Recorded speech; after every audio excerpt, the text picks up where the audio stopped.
أعوذ بالله من الشيطان الرجيم. بسم الله الرحمن الرحيم. ألف لام را، تلك آيات الكتاب المبين. إنا أنزلناه قرآنا عربيا لعلكم تعقلون. نحن نقص عليك أحسن القصص بما أوحينا إليك هذا القرآن وإن كنت من قبله لمن الغافلين. إذ قال يوسف لأبيه يا أبت إني رأيت 11 كوكبا والشمس والقمر رأيتهم لي ساجدين. قال يا بني لا تقصص رؤياك على إخوتك فيكيدوا لك كيدا، إن الشيطان للإنسان عدو مبين. وكذلك يجتبيك ربك ويعلمك من تأويل الأحاديث ويتم نعمته عليك وعلى آل يعقوب كما أتمها على أبويك من قبل إبراهيم وإسحاق، إن ربك عليم حكيم. لقد كان في يوسف وإخوته آيات للسائلين،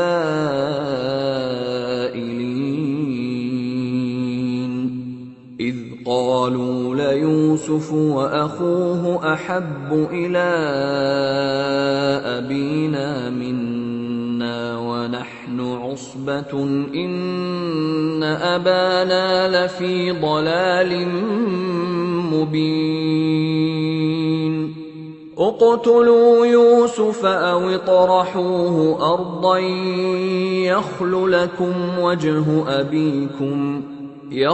لكم وجه أبيكم وتكونوا من بعده قوما صالحين. قال قائل منهم لا تقتلوا يوسف وألقوه في غيابة الجب يلتقطه بعض السيارة إن كنتم فاعلين. قالوا يا أبانا ما لك لا تأمنا على يوسف وإنا له لناصحون. أرسله معنا غدا يرتع ويلعب وإنا له لحافظون. قال إني ليحزنني أن تذهبوا به وأخاف أن يأكله الذئب وأنتم عنه غافلون. قالوا لئن أكله الذئب ونحن عصبة إنا إذا لخاسرون. فلما ذهبوا به وأجمعوا أن يجعلوه في غيابة الجب وأوحينا إليه لتنبئنهم بأمرهم هذا وهم لا يشعرون وجاءوا أباهم عشاء يبكون قالوا يا أبانا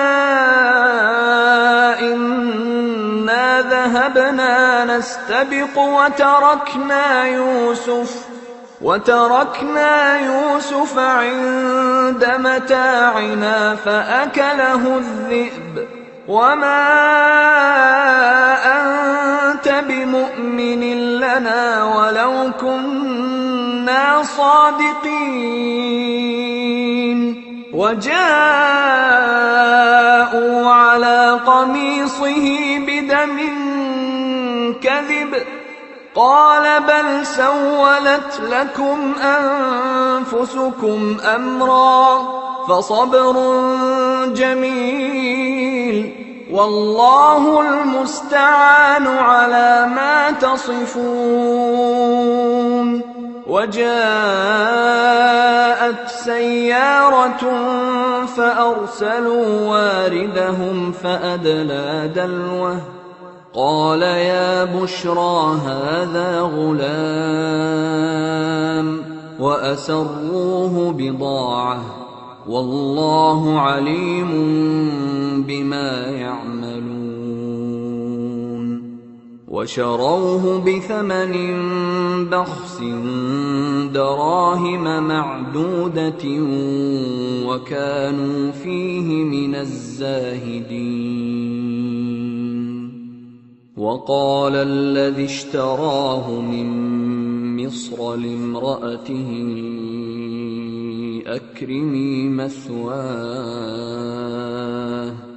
أكرمي مثواه عسى أن ينفعنا أو نتخذه ولدا وكذلك مكنا ليوسف في الأرض ولنعلمه من تأويل الأحاديث والله غالب على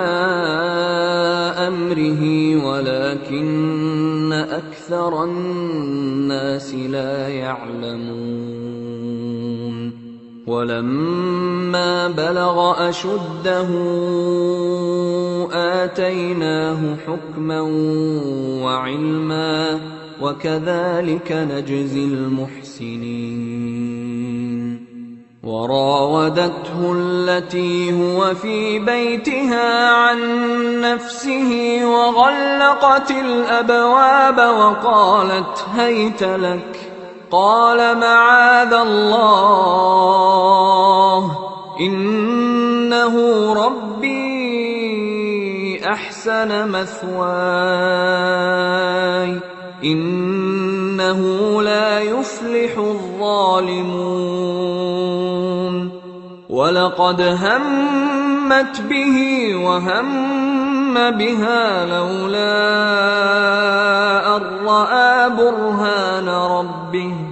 كذلك لنصرف عنه السوء والفحشاء إنه من عبادنا المخلصين واستبق الباب وقدت قميصه من دبر وألف يا سيدها لدى الباب قالت ما جزاء من أراد بأهلك سوءا إلا أن يسجن أو عذاب أليم قال هي راودتني عن نفسي وشهد شاهد من أهلها إن كان قميصه قد من قبل فصدقت وهو من الكاذبين وإن كان قميصه قد من دبر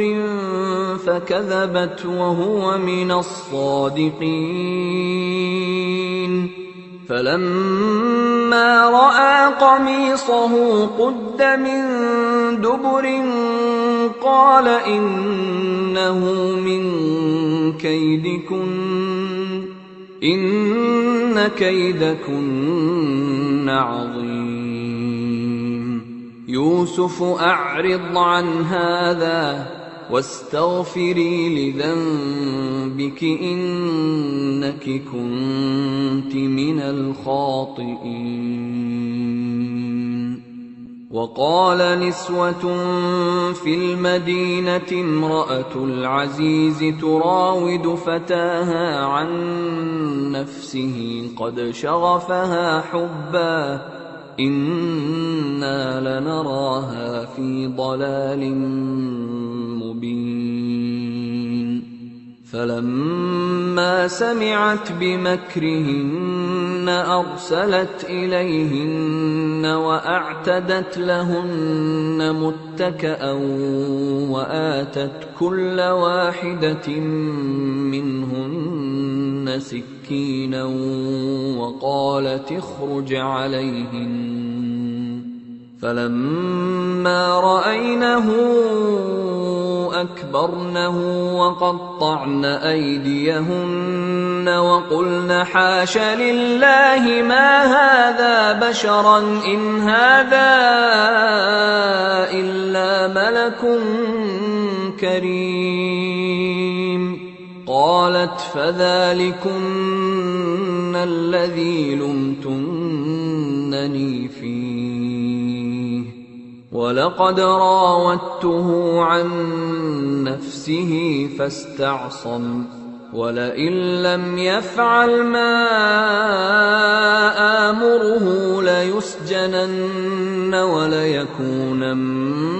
من الصاغرين.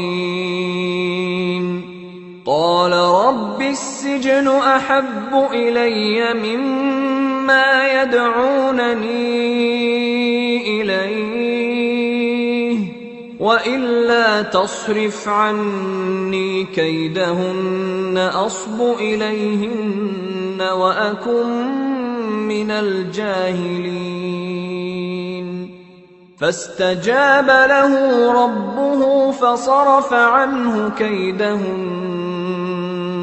إنه هو السميع العليم.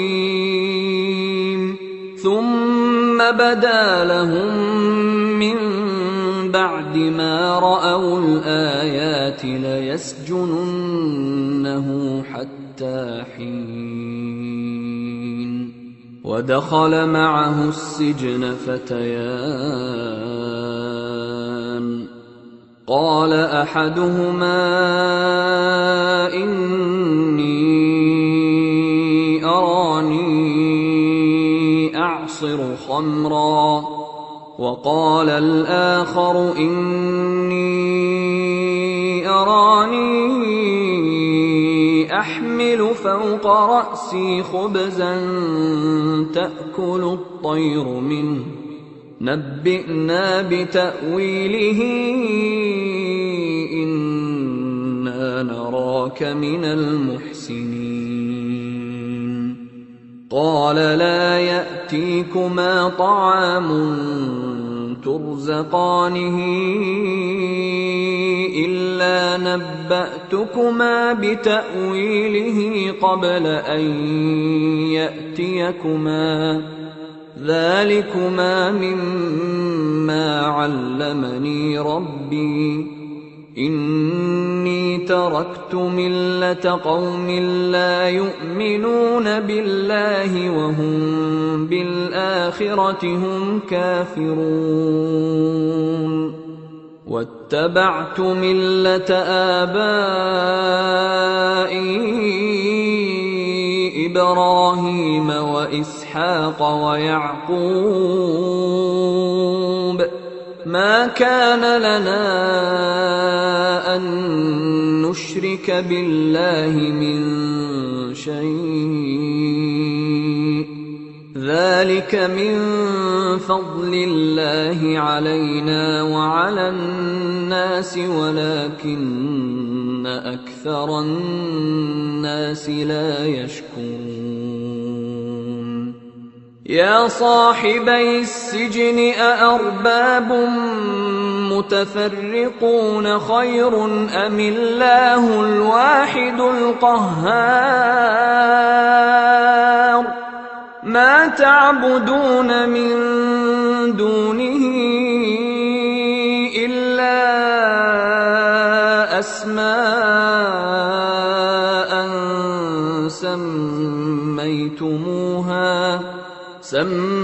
سميتموها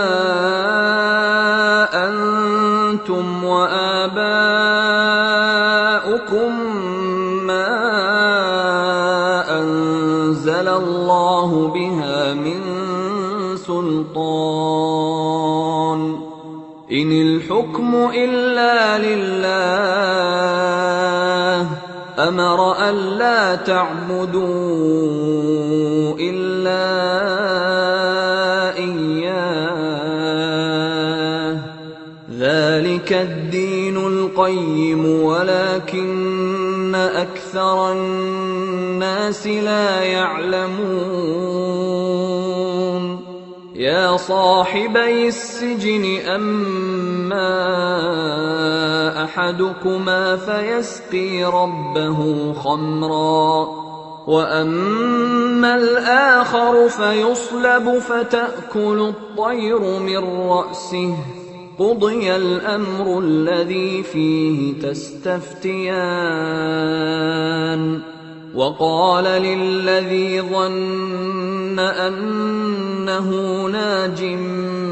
منهما اذكرني عند ربك فأنساه الشيطان ذكر ربه فلبث في السجن بضع سنين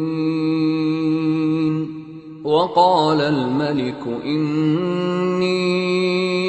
أرى 7 بقرات سمان يأكلهن 7 عجاف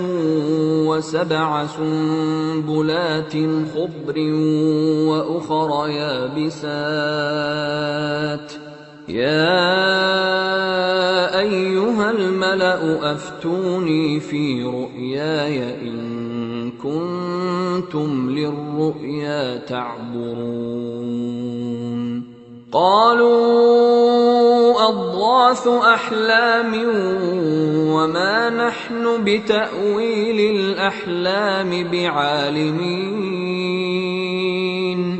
وقال الذي نجا منهما وادكر بعد أمة أنا أنبئكم بتأويله فأرسلون يوسف أيها الصديق أفتنا في 7 بقرات سمان يأكلهن 7 عجاف و7 سنبلات خضر وأخر يابسات لعلي أرجع إلى الناس لعلهم يعلمون قال تزرعون 7 سنين دأبا فما حصدتم فذروه في سنبله إلا قليلا مما تأكلون ثم يأتي من بعد ذلك 7 شداد يأكلن ما قدمتم لهن إلا قليلا مما تحصنون ثم يأتي من بعد ذلك عام فيه يغاث الناس وفيه يعصرون وقال الملك ائتوني به فلما جاءه الرسول قال ارجع إلى ربك فاسأله ما بال النسوة اللاتي قطعن أيديهن إن ربي بكيدهن عليم. قال ما خطبكن إذ راوتن يوسف عن نفسه قلن حاش لله ما علمنا عليه من سوء. قالت امرأة العزيز الآن حصحص الحق أنا راودته عن نفسه وإنه لمن الصادقين. ذلك ليعلم أني لم أخنه بالغيب وأن الله لا يهدي كيد الخائنين. وما أبرئ نفسي إن النفس لأمارة بالسوء إلا ما رحم ربي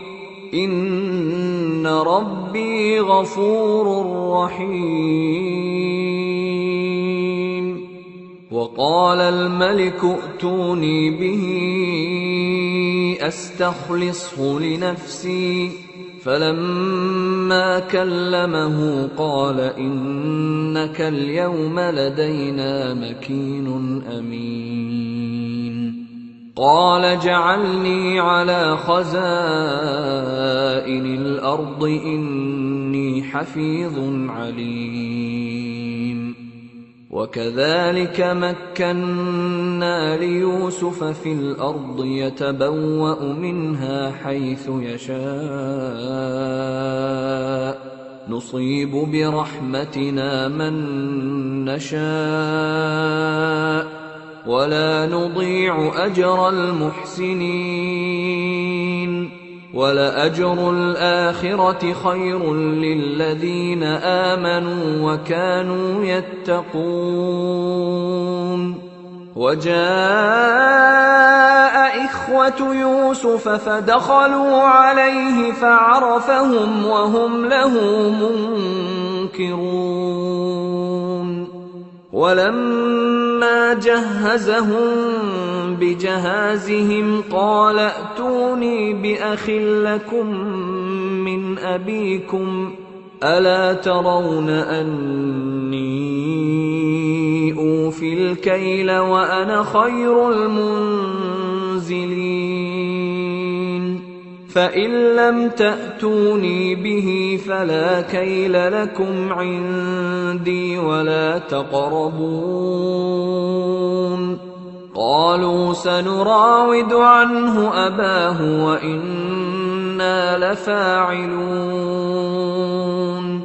وقال لفتيانه جعلوا بضاعتهم في رحالهم لعلهم يعرفونها إذا انقلبوا إلى أهلهم لعلهم يرجعون. فلما رجعوا إلى أبيهم قالوا يا أبانا منع منا الكيل فأرسل معنا أخانا نكتل وإنا له لحافظون. قال هل آمنكم عليه إلا كما أمنتكم على أخيه من قبل فالله خير حافظا وهو أرحم الراحمين. ولما فتحوا متاعهم وجدوا بضاعتهم ردت إليهم قالوا يا أبانا ما نبغي هذه بضاعتنا ردت إلينا ونمير أهلنا ونحفظ أخانا ونزداد كيل بعير ذلك كيل يسير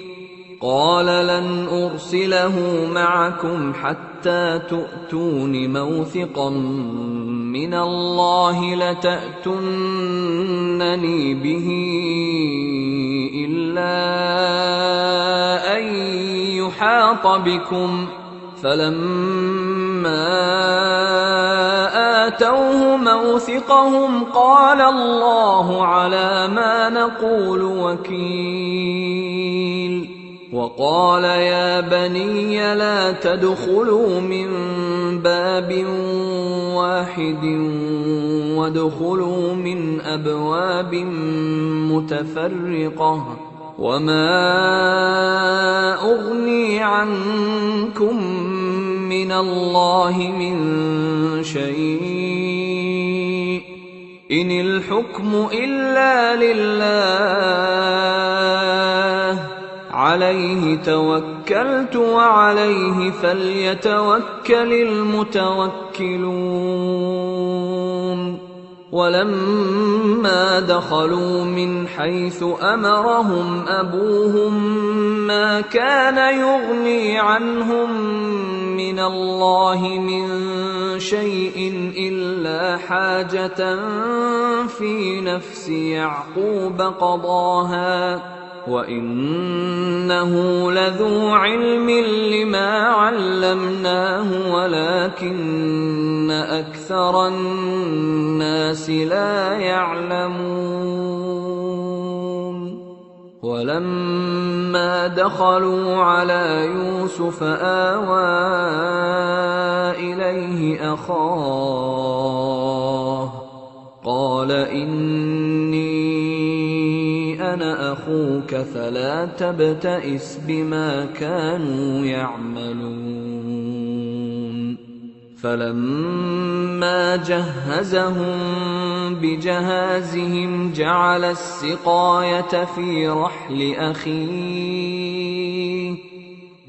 السقاية في رحل أخيه ثم أذن مؤذن أيتها العير إنكم لسارقون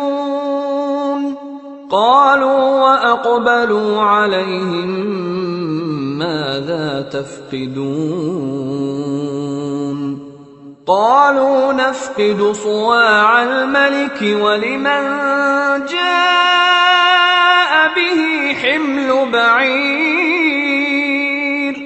ولمن جاء به حمل بعير وأنا به زعيم قالوا تالله لقد علمتم ما جئنا لنفسد في الأرض وما كنا سارقين قالوا فما جزاؤه إن كنتم كاذبين قالوا جزاؤه من وجد في رحله فهو جزاؤه كذلك نجزي الظالمين فبدأ بأوعيتهم قبل وعاء أخيه ثم استخرجها من وعاء أخيه كذلك كدنا ليوسف ما كان ليأخذ أخاه في دين الملك إلا أن يشاء الله نرفع درجات من نشاء وفوق كل ذي علم عليم قالوا إن يسرق فقد سرق أخ له من قبل فأسرها يوسف في نفسه ولم يبدها لهم قال أنتم شر مكانا والله أعلم بما تصفون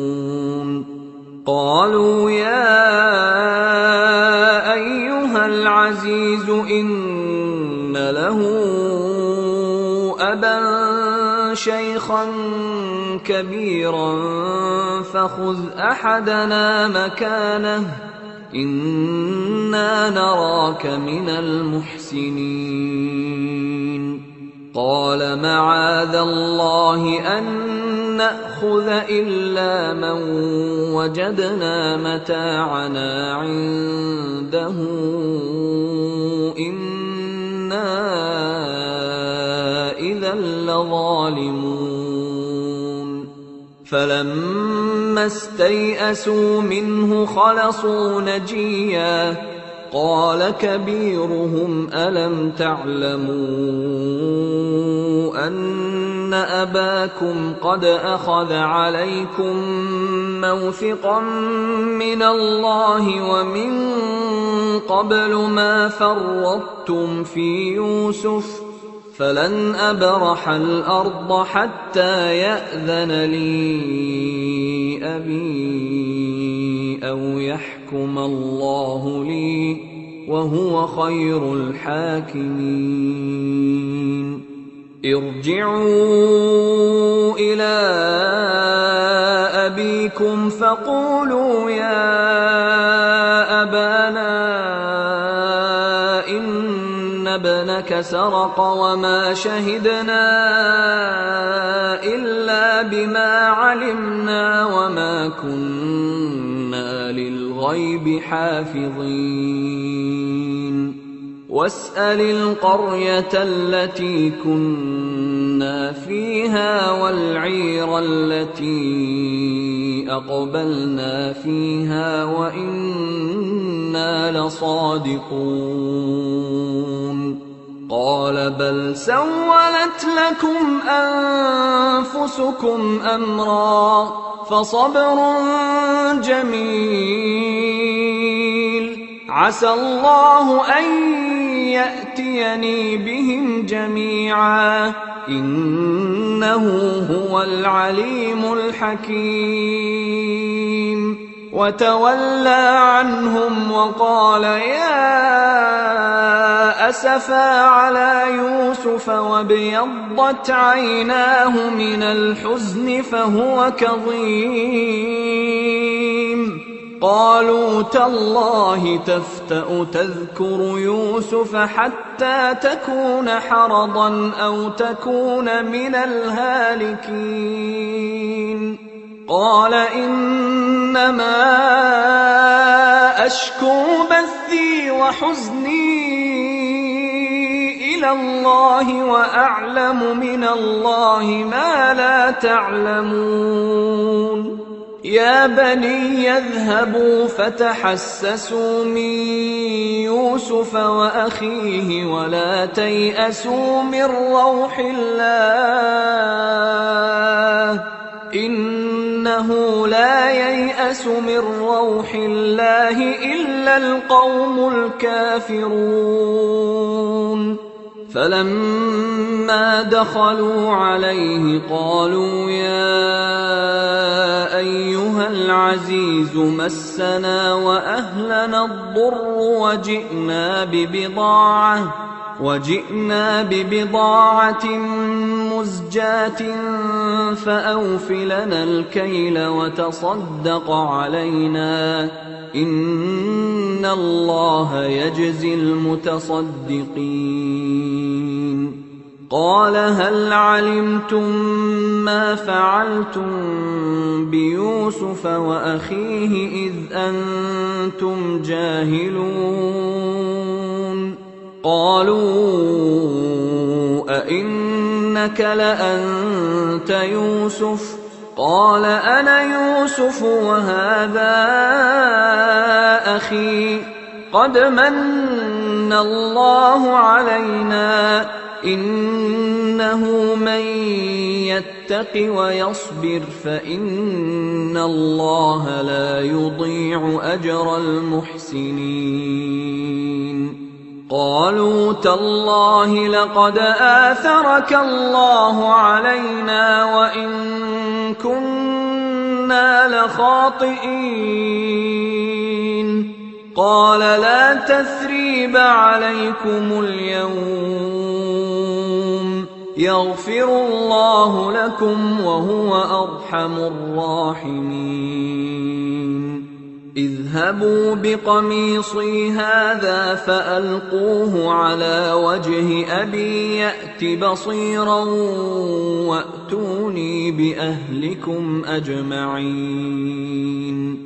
ولما فصلت العير قال أبوهم إني لأجد ريح يوسف لولا أن تفندون قالوا تالله إنك لفي ضلالك القديم فلما أن جاء البشير ألقاه على وجهه فارتد بصيرا قال ألم أقل لكم إني أعلم من الله ما لا تعلمون قالوا يا أبانا استغفر لنا ذنوبنا إنا كنا خاطئين قال سوف أستغفر لكم ربي إنه هو الغفور الرحيم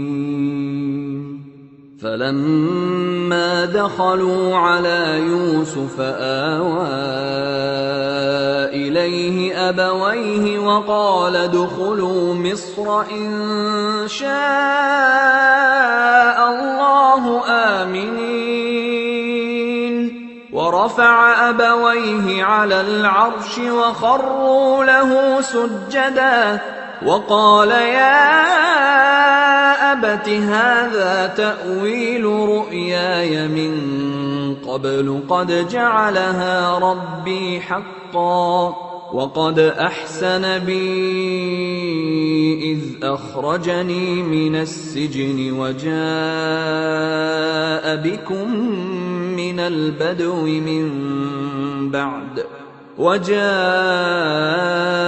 بكم